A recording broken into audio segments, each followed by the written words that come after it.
Assalamu alaikum wa rahmatullahi ta'ala wa barakatuhu. Masu kallon mu yau za mu yi magana ne akan menene solute da solvent a chemistry. Solute shine duk wani abu da ka sani yake narkewa cikin ruwa ko a dangin ruwa. In nace dangin ruwa ina nufin ruwan ko kuma mai ko kuma kananzir ko kuma fetur ko kuma manja, duka dai ana kiransu dangin ruwa, wato liquids kenan. Duk wani abu da ka sani yana dissolving cikin dangin ruwa ko ruwan, to shi ake kira wato solute. Misalai da dama muna da su.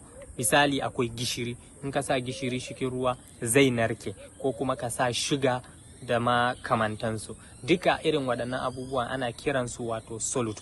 Ko kuma mu ɗauka irin su wato dallaf, wani farin dallaf da idan ka sayi TV ko rediyo za ka ga yana fari-fari haka, za a sa shi cikin fetur. In aka sa shi cikin fetur za ka ga ya narke ya zama wato gum, to shi ma ana kiransa solute din. So irin waɗannan abubuwa da ka sani suke dissolving, suke narkewa kenan a cikin ruwa ko wato dangin ruwa, su ne wato solute. To menene solvent kuma?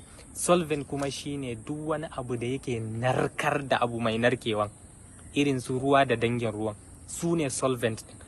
In za a ɗauki gishiri a sa shi cikin ruwa ya narke, to kaga gishiri ne yake narkewa cikin ruwa, shine solid. Ruwan kuma shi yake narkar da gishirin, to ruwan kuma shine solvent.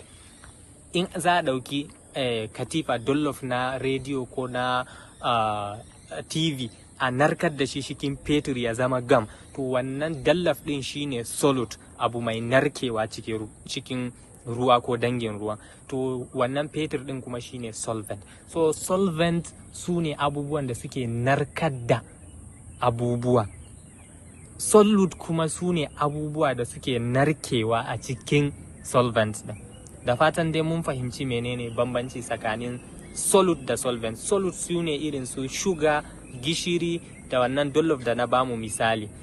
Solvent kuma su ne irin su ruwa ko kuma fetur ko kuma manja da sauransu. Waɗannan su ne wato solute da solvent.